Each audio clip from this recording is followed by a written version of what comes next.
ગુજરાત અને દારૂબંધીનો સંબંધ 6 દાયકા કરતા પણ વધુ સમયનો રહ્યો છે, 63 વર્ષનો। જો કે કેવો અને કેટલો એમાં હંમેશા ચર્ચા અને અવકાશ રહ્યો છે। દારૂબંધી માત્ર કાગળ પર જ છેથી માંડીને દારૂને કારણે જ ગુજરાતની મહિલાઓ સુરક્ષિત છે, નવરાત્રીમાં અડધી રાત્રે પણ ગરબે ઘૂમી શકે છે સુધીની ઘણી બધી વાતો અને ઘણી બધી દલીલો। પરંતુ શુક્રવારે ગ્લોબલ બિઝનેસ ઇકોસિસ્ટમ પ્રદાન કરવાના ઉદ્દેશથી ગાંધીનગરમાં Gujarat international finance tech city એટલે કે ગિફ્ટ સિટી વિસ્તારને દારૂ પ્રતિબંધમાંથી દારૂબંધીમાંથી મુક્તિ આપવામાં આવી। આજે નિયમો પણ જાહેર કરવામાં આવ્યા। નવી નીતિ હેઠળ ગિફ્ટ સિટી વિસ્તારમાં હોટેલ્સ, રેસ્ટોરન્ટ્સ અને ક્લબને વાઇન અને ડાઇન આ ફેસિલિટી ચલાવવા માટે પરમિટ આપવામાં આવશે। જોકે આ છૂટ પર રાજનીતિ પણ બરાબરની ગરમાય છે। રાજ્ય સરકારના પ્રવક્તા મંત્રી ઋષિકેશ પટેલે કહ્યું કે આ પગલાથી દેશ અને વિદેશના લોકોને ગુજરાતમાં રહેલી ઔદ્યોગિક તકોથી માહિતગાર કરાશે। બહારથી જે લોકો આવશે એમની લાઇફસ્ટાઇલ સાથે આપણે મેચ થવું જરૂરી છે। તો કોંગ્રેસે સવાલ કર્યા કે ગુજરાત હંમેશા વિકસિત રાજ્ય રહ્યું છે અને એ પણ વગર દારૂની છૂટે, તો હવે ગાંધીના ગુજરાતમાં આવી નીતિ કેમ? બીજી બાજુ પૂર્વ મુખ્યમંત્રી શંકરસિંહ વાઘેલાએ કહ્યું કે ગાંધીના ટેગનો ઉપયોગ કરવાનું હવે બંધ કરી દેવું જોઈએ। આ બોલ્ડ નિર્ણય માટે શંકરસિંહ વાઘેલાએ સરકારના વખાણ કર્યા છે। જોકે આ ટેગ ન માત્ર વિપક્ષ પરંતુ સરકાર અને ભાજપ દ્વારા પણ વારંવાર અને ભરપૂર વપરાતું રહ્યું છે ગાંધીનું ગુજરાત। જ્યારે પૂર્વ મુખ્યમંત્રી રાજસ્થાનના કોંગ્રેસનું શાસન હતું, અશોક ગેહલોતે કહ્યું હતું કે સૌથી વધુ દારૂ ગુજરાતમાં પીવાય છે, ત્યારે તત્કાલીન મુખ્યમંત્રી વિજય રૂપાણીએ એને ગુજરાતનું, ગુજરાતના લોકોનું, ગુજરાતની અસ્મિતાનું અપમાન ગણાવ્યું હતું। એટલે દારૂ પર લાગણીનો વેપાર અને રાજનીતિ ભરપૂર થઈ છે, ખૂબ થઈ છે। આમ આદમી પાર્ટીએ કહ્યું કે ગુજરાતને એવા મહેમાનો નથી જોઈતા જેમને દારૂ સાથે સ્વાગત જોઈએ છે। તો ત્યારે ઘણા બધા સવાલો પણ ઉઠી રહ્યા છે કે શું આ ભવિષ્યમાં લેવાનાર નિર્ણયોનો ટ્રાયલ રન છે? 10મી ત્રિદિવસીય વાયબ્રન્ટ ગુજરાતના સમિટના 3 અઠવાડિયા પહેલા જ આ ખૂબ મોટો નિર્ણય લેવાયો છે। પરંતુ સૌથી પહેલા કેટલાક એ દ્રશ્યો બતાવીશું, અલગ અલગ 5 તસવીરો આપને બતાવીશું। આ 5 તસવીર છે ગુજરાતના અલગ અલગ શહેરોમાં કરવામાં આવતી ડ્રાઈવની। 31 ડિસેમ્બર નજીક આવી રહી છે એટલે સ્વાભાવિક છે કે દર વખતે 31 ડિસેમ્બરે પોલીસ જાગે અને અચાનક દરોડા પાડવા માંગે, ચેકિંગ કરવા માંડે અને એવું જ કંઈક થઈ રહ્યું છે અલગ અલગ શહેરોમાં। સુરત, ખેડા, અરવલ્લી, રાજકોટ, અમદાવાદના દ્રશ્યો છે કે જેમાં સરહદો પર પણ સઘન ચેકિંગ કરવામાં આવી રહ્યું છે, દારૂને લઈને ચેકિંગ કરવામાં આવી રહ્યું છે અને ઘણી બધી જગ્યાએ ગામડાઓમાં સીમમાંથી પણ હજારો બોટલ દારૂ જપ્ત કરવામાં આવ્યો છે રાજકોટમાં। અને આવું ઘણું બધું થઈ રહ્યું છે। જો કે આને નાટક સાથે પણ ઘણા બધા લોકો સરખાવે છે, હંમેશા ઢોંગ સાથે સરખાવે છે, કારણ કે 31 ડિસેમ્બરે શા માટે આવું બધું કરવાની જરૂર લાગે છે? અચાનક જ કેમ પોલીસને એ ભઠ્ઠી, દેશી દારૂની ભઠ્ઠી દેખાય છે 31 ડિસેમ્બર નજીક આવતા ને ભઠ્ઠી પર રેડ પાડવી પડે છે? આવા ઘણા બધા સવાલો થઈ રહ્યા છે ને એક તરફ આવી કાર્યવાહી થઈ રહી છે। અમદાવાદ પોલીસને તો ત્યાં સુધી કહી દેવામાં આવ્યું છે કે જો કોઈ વ્યક્તિ દારૂ પીને વાહન હંકારે છે અને કોઈ પોલીસ એ વ્યક્તિને ઝડપે છે તો એનો 200 રૂપિયાનું ઇનામ પણ આપવામાં આવશે। આ સુધીના નિર્ણયો લઈ લેવામાં આવ્યા છે। અને બીજી બાજુ એ દ્રશ્યો આપણે બતાવીશું જે હમણાં આપણે વાત કરી ગિફ્ટ સિટીની। ગુજરાતના પાટનગરનો જ એક વિસ્તાર ગિફ્ટ સિટી, જેને ફાઇનાન્શિયલ અને બિઝનેસ હબ બનાવવાના ઉદ્દેશથી દારૂબંધીના નિયમોમાં છૂટછાટ મૂકવામાં આવી છે। 1, 2 નહીં, 17 નિયમો લાગુ કરવામાં આવશે। દારૂ વસ્તુ એક છે, નિયમો અનેક છે, મતો અનેક છે।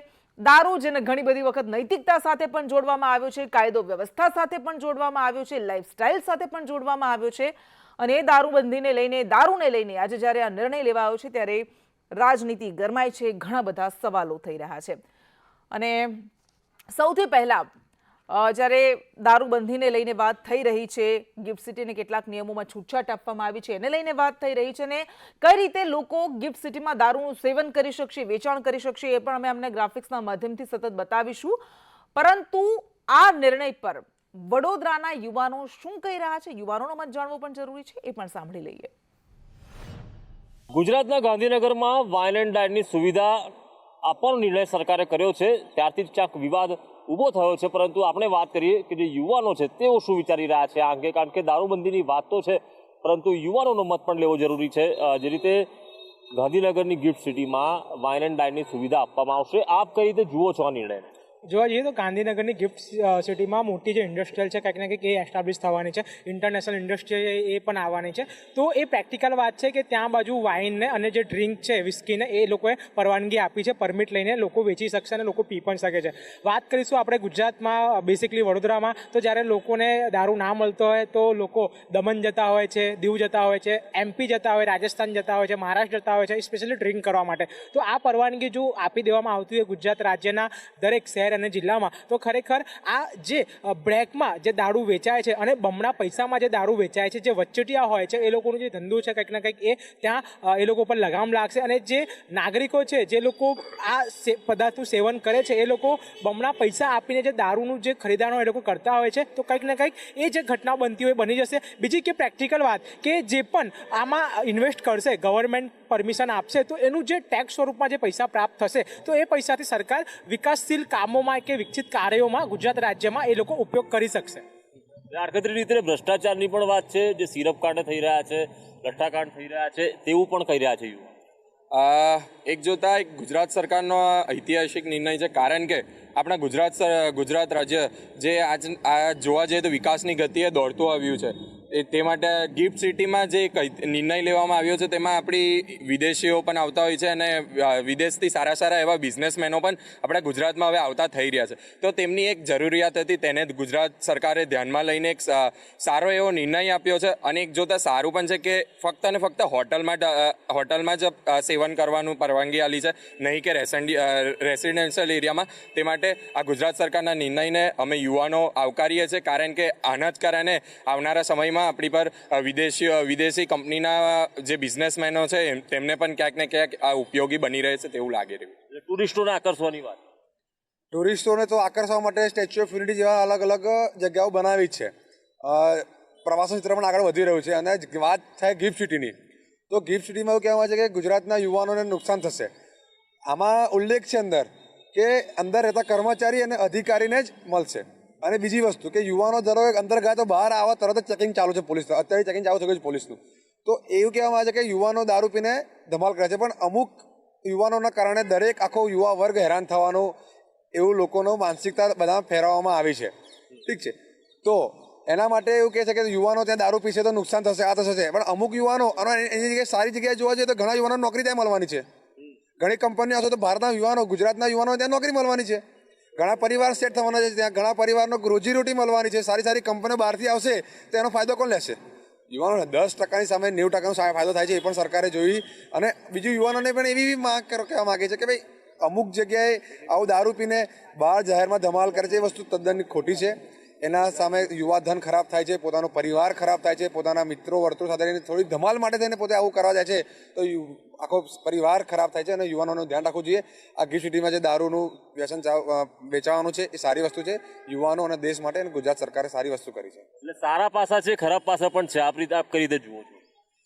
इसमें दोनों तरफ से मतलब इसमें कुछ अच्छाई भी है और कुछ खराबी भी है. अच्छाई है कि सूरत जो है वो इंडस्ट्रियल एरिया है, वहाँ पे इन सब की ज़रूरत होती है अक्सर, क्योंकि वहाँ पे बड़े बड़े जो बिजनेसमैन होते हैं उनको अपना स्ट्रेस उतारने के लिए, और वहाँ पे जो बाहर से भी लोग आते हैं, फॉरेनर्स आते हैं, वो भी इस कमी को पूरा मतलब नहीं कर पाते हैं. तो उनके लिए अच्छी बात है. लेकिन इससे जो टैक्स की जो प्रॉब्लम थी वो धीरे धीरे सॉल्व होगी, क्योंकि वहाँ पे जब उनको लीगली वहाँ बेच पाएंगे तो उससे जो है करप्शन थोड़ा बहुत कम होगा. और इससे क्या है कि जो ब्लैक में दारू बिचती थी, जिससे ज़्यादा पैसे देने पड़ते थे, वो कम हो जाएगा. इससे कि जो पूरे के पूरे पेमेंट उनको गवर्नमेंट को देने पड़ेंगे, जिससे कि वो अपने क्या बोलते हैं उसमें ટેક્સ ઇન્કમ હોગી. કઈ રીતે જુઓ છો આજે ગિફ્ટ સિટીમાં દારૂબંધી થોડીક ક્યાંક આંશિક હટાવી છે, અન્ય શહેરો કે અન્ય ટુરિસ્ટ પ્લેસ પર પણ થાય તેવી ચર્ચાઓ છે, આપ કઈ રીતે જુઓ છો? બીજી બધી પ્લેસ પર પણ કરે તો આમ એક જોતા તો સારું લાગે છે, પણ આપણે વિચારીએ કે સિક્કાની બે બાજુ હોય છે. એક સારી પણ બાજુ હોય છે, ખરાબ બાજુ હોય છે. જે ગિફ્ટ સિટીમાં જે દારૂની છૂટ કરવામાં આવી છે તેનાથી એવું કહી શકાય કે જે બ્લેકમાં દારૂ મળતો હતો, જે વચ્ચેટિયાઓ જે લાખોના કરોડો રૂપિયા કમાતા હતા તે હવે નહીં કમાઈ અને ડાયરેક્ટ ફંડ સરકાર પાસે જશે અને સરકાર તેનાથી કોઈ ડેવલપમેન્ટની ક્રિયા કરી શકે છે. અને નેગેટિવ વસ્તુ એ કહી શકાય કે હવે જે યુવા ધન જે છે કે આજનો યુવાન જ આપણા દેશનું ભવિષ્ય છે, આવી જો દારૂની છૂટ આપવામાં આવશે તો વધારેમાં વધારે યુવાનો એ નશા તરફ જશે. અને બીજી એક વાત કે દારૂ મેં એવું વિચારું છું કે દારૂને જે છૂટ આપવામાં આવી છે તે એક પ્રકારે સારી છે, કારણ કે જે સસ્તો નશો કરે છે, સસ્તા દારૂ વેચે છે, તેનાથી લઠ્ઠાકાંડ જેવા મોટા મોટા બનાવો બને છે, તે બનાવો બનતા બંધ થશે. અને આવી જો સરકાર છૂટ આપશે તો સરકારની પણ આવકમાં એક વધારો થશે અને યુવાઓ સ્પેશિયલ આવી જે જગ્યા હોય છે ત્યાં જઈને જ પીશે અને પીને જે બાર રસ્તાઓ પર ફરે છે તે નહીં ફરે. યુવાનોનો મિશ્ર પ્રતિસાદ છે. તેમનું કહેવું છે કે સિક્કાની બે બાજુ છે, કે આ પોઝિટિવ પણ છે, નેગેટિવ પણ છે, પરંતુ ધ્યાન યુવાનોએ પણ રાખવું પડશે. કેમેરા પર્સન નિકેશ વાળા સાથે કુણાલ શર્મા, સંદેશ ન્યૂઝ, વડોદરા. અને સારા નરસા બંને પાસા છે, બંને બાજુ દલીલ થઈ રહી છે. ચર્ચા કરીશું. આપણી સાથે કોંગ્રેસમાંથી હેમાંગ રાવલ અને વરિષ્ઠ પત્રકાર જયેશ ઠકરાર જોડાઈ ગયા છે. બંનેનું સ્વાગત છે. હેમાંગભાઈ, શરૂઆત આપનાથી કરીએ. આ જે નિર્ણય લેવામાં આવ્યો છે કે ગુજરાતમાં ગિફ્ટ સિટીમાં દારૂની છૂટ આપવામાં આવશે અને તેના માટે કેટલાક નિયમો જાહેર કરવામાં આવે છે, 17 આ નિયમો છે, પરંતુ આ પહેલી વખત તો નથી એવું કે જ્યારે દારૂને લઈને કોઈ છૂટછાટ આપવામાં આવી હોય. હું જોતી હતી 2007માં ગ્રુપ લિકર પરમિટ આપવામાં આવી હતી વાયબ્રન્ટ ગુજરાત સમિટ પહેલા. આ ઉપરાંત 2014માં પણ પ્રવાસી ભારતીય દિવસ પહેલા હોટલ મેનેજર્સને આ છૂટ આપવામાં આવી હતી કે કોઈ પણ આવે છે એમને આપી શકે છે દારૂ. એ હોટલમાં ચેકિંગ કર્યું છે કે નહીં એ નથી જોવાનું. તો પહેલી વખત તો નથી કે આવી કોઈ છૂટછાટ અપાય છે, પણ હા, આખા એરિયા માટે કાયમી છૂટછાટ અપાય છે એવું પહેલી વખત આ બન્યું છે કદાચ મારા ધ્યાનમાં. તો હા, તો કેમ વિરોધ? તમારી વાત સાચી છે. સૌથી પહેલા વિરોધ એ છે, આપને પહેલા હું આ પરમિટ જે તમે પહેલાની 2 પરમિટ કીધી એમાં બહારના રાજ્યમાંથી આવતા લોકો અથવા તો વિદેશથી આવતા લોકો માટે એક પરમિટ લેવી જરૂરી છે. પર્ટિક્યુલર દિવસો દરમિયાન એ પરમિટ લેવાની જરૂર નથી, એટલે એમને તો પહેલેથી પરમિટ મળતી જ હતી, પરંતુ આ દિવસોમાં લેવાની જરૂર નહોતી. અહીંયા ઊંધું છે.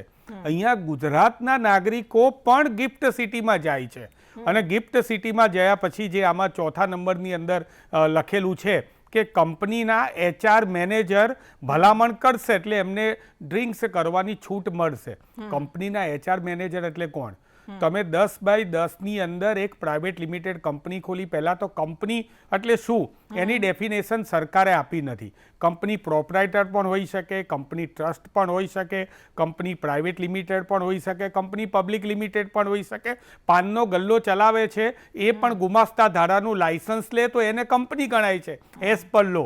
તો શું એ કંપનીનો અધિકારી એટલે કે HR મેનેજર પોતાની જાતને બનાવીને એક્સેસ ગ્રાન્ટ કરશે તો ગુજરાતના યુવાનો ત્યાં પી શકશે? એટલે ગુજરાતના યુવાનો જે છે કે જે યુવાનો ત્યાં જાય છે એને પીવડાવવાની વાત છે અને એના માટેના આ નિયમો જાહેર કરેલા છે.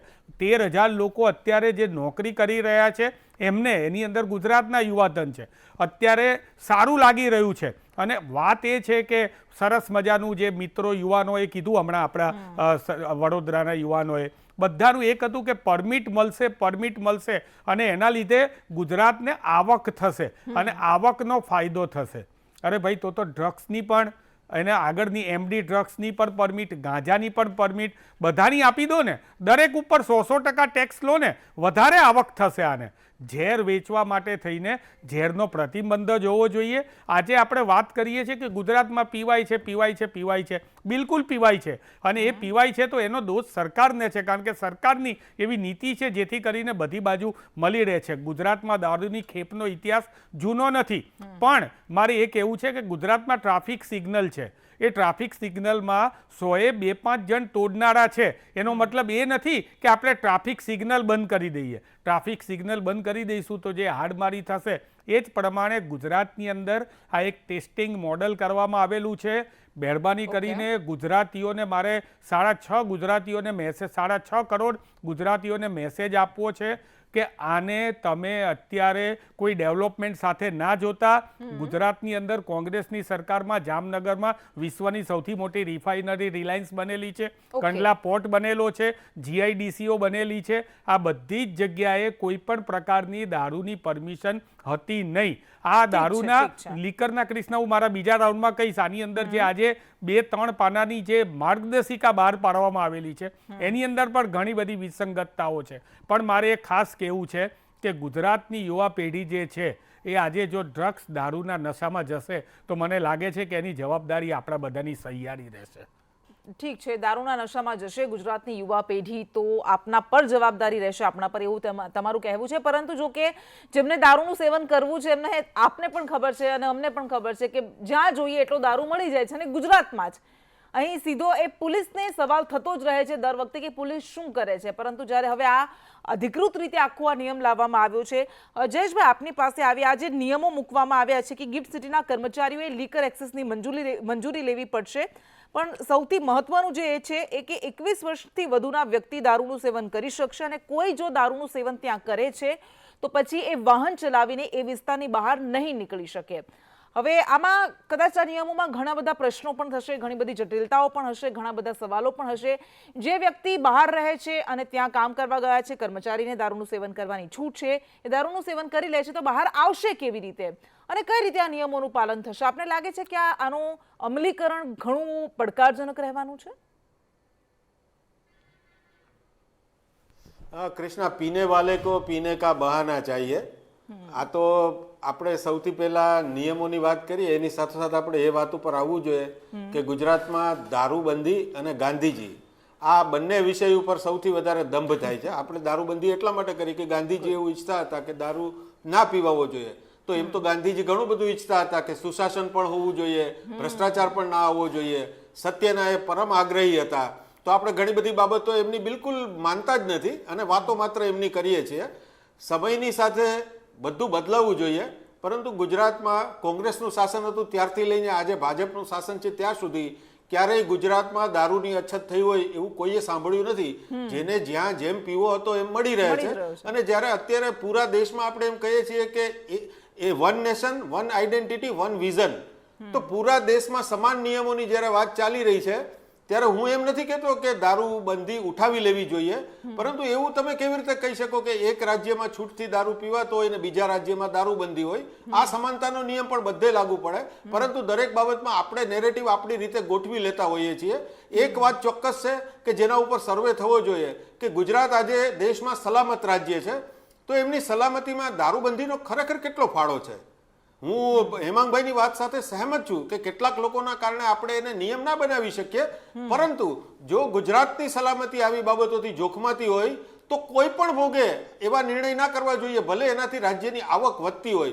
પરંતુ જો એવું ના થતું હોય તો કોઈ પણ જૂના નિયમો વિશે ચોક્કસપણે ખુલ્લા મને સમીક્ષા કરી. અને સૌથી મહત્વનો પ્રશ્ન આ છેલ્લા 4 ગિફ્ટ સિટીનો મુદ્દો ઉછળ્યો છે સોશિયલ મીડિયામાં અને બધે જ, તો લોકો ખરેખર શું પ્રતિક્રિયા આપી રહ્યા છે એ પણ એટલું જ મહત્વનું છે.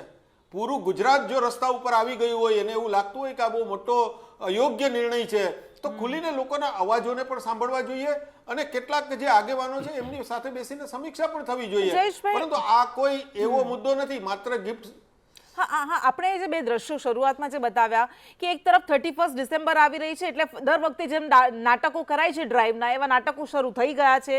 સરહદો પર ફરી ચેકિંગ કરાઈ રહ્યું છે, ભઠ્ઠીઓ તોડી પાડવામાં આવી રહી છે, અને બીજી બાજુ આ નિર્ણય, આ બંને જે પેરેલલ ડિસિઝન્સ છે અથવા તો બંને પેરેલલ પગલાં લેવાઈ રહ્યા છે, એને આપ કઈ રીતે જુઓ છો? મેં કૃષ્ણા શરૂઆતમાં જે કહ્યું કે આપણે સૌથી વધુ દંભના આગ્રહી છીએ. દરેક ઉત્સવમાં એ ઉત્સવની મૂળભૂત બાબતને બદલે આપણે એના ઉત્સવના નાયકને ભૂલી જઈએ છીએ. મોટા ભાગના લોકો 31ના ખૂબ આયોજનો કરે છે, ડાન્સ એન્ડ ડાઇન એન્ડ વાઇન, આ કોમન છે, પરંતુ એ લોકોને ખબર નથી ખરેખર કે આ જીસસ ક્રાઇસ્ટ છે એમના સિદ્ધાંતો શું હતા, એમની કથા શું હતી, એમાં કોઈને રસ નથી. અને માત્ર આ 31 માટે જ નથી. તમે જોજો લગભગ આપણા મહત્વના જે ઉત્સવો જેની સાથે કાંઈ ને કાંઈ ઘટનાઓ, કાંઈ ને કાંઈ બોધવચનો જોડાયેલા છે, આપણે એ ઉજવણીને એટલી બધી ગ્લેમરસ બનાવી દીધી છે કે એના મૂળભૂત તત્વોને આપણે ભૂલી ગયા છીએ. એટલે આજે અને પોલીસ હોય કે પ્રશાસન હોય એ પણ તમે જોજો એ માત્ર ને માત્ર પબ્લિસિટી સ્ટન્ટ અને ફોટો સેશન કરે છે. કેમેરામેન સામે હોય ત્યાં સુધી દારૂની ભઠ્ઠીઓ ઉપર લાકડીઓ પછાડવી, કેટલાક વિસ્તારોમાં જવું, ચોક્કસ જે એમને ઝુંબેશ જે આંકડા આપવામાં આવ્યા હોય, જે ટાર્ગેટ આપવામાં આવ્યા હોય એ મુજબ લોકોને પકડવા, ક્યારેક તો ડમી લોકોને પકડી લેવા અને એ આંકડા પછી રજૂ કરી દેવા. માત્ર આટલાથી જ આપણું કામ પૂરું થઈ જાય છે. અને એટલા માટે જ આજે 75 વર્ષ પછી પણ જે સમસ્યા મૂળભૂત છે કે લોકોએ ખરેખર દારૂ ના પીવો જોઈએ, તો આ શિક્ષણ આપવામાં આપણે ક્યાંક કાચા પડી રહ્યા છીએ. બાકી દારૂની છૂટ હોય કે ના હોય, જો દારૂ તમારા માટે ખરાબ છે એ તમે બોધ જો શાળામાં જ વિદ્યાર્થીને આપી દેશો તો આજે તમે જુઓ કે તમાકુ કેટલું બધું ગુજરાતમાં વેચાય છે, એ પણ આરોગ્ય માટે એટલું જ હાનિકારક છે.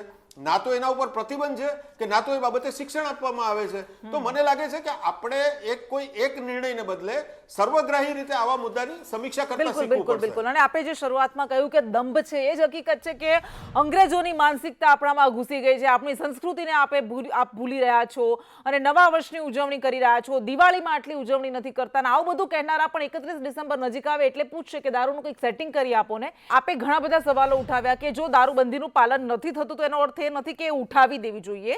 એના માટે કાયદા કડક કરવા જોઈએ, વધારે સારી રીતે પોલીસે કામ કરવું જોઈએ અને સરકારે કામ કરવું જોઈએ.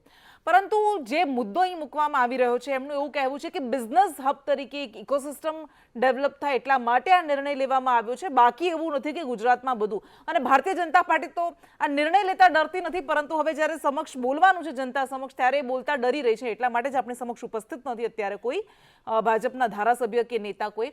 પણ આપને લાગે છે કે આ નિર્ણય જો આપણે પ્રેક્ટિકલી જોઈએ, રેશનલી જોઈએ તો એમાં કંઈ ખોટું નથી?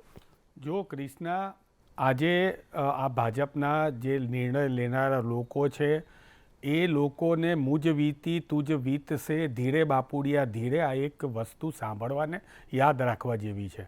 આજે આ નિર્ણય લીધા પછી ત્યાં દારૂ પીનારા યુવક યુવતીઓ, ત્યાંથી બહાર નીકળેલા લોકો, એ એમના દીકરા દીકરી હોઈ શકશે, મારા દીકરા દીકરી હોઈ શકશે, કોઈ પણ હોઈ શકશે. એટલે આ નિર્ણય અત્યારે કોંગ્રેસ છે ને કોઈ દિવસ મતને આધારિત કે આર્થિકતાને આધારિત કોઈ નિર્ણય નથી લેતી જ્યાં સુધી એની અંદર લોકોનું હિત ના હોય. આ નિર્ણય છે એ લાંબા ગાળાનો લોકોના હિતના વિરોધી નિર્ણય છે. આજની માર્ગદર્શિકાઓ જ જુઓ ને તમે. આજે કોઈ પણ વ્યક્તિ સામાન્ય, એક જમાનામાં મેં ન્યૂઝપેપરમાં વાંચ્યું હતું સંદેશ સેવા પ્રતિષ્ઠિતની અંદર કે અમદાવાદની અંદર ચીનુભાઈ ટાવરમાં એક નાની ઓફિસમાં હર્ષદ મહેતા વખતે 20થી વધારે એક નાની 10x10ની ઓફિસમાં કંપનીઓ રજીસ્ટર્ડ થઈ ગઈ હતી. અહીંયા આવી કેટલી કંપનીઓ રજીસ્ટર્ડ થશે? અહીંયા કેટલી કંપનીઓના HR મેનેજરો કઈ રીતે આ દારૂની પરમિટો બાંટશે? આ બીજી વસ્તુ છે. કૃષ્ણા, મહત્વની વાત એ છે કે આ માર્ગદર્શિકામાં લખ્યું છે કે દારૂ પીને ગાડી નહીં ચલાવી શકે.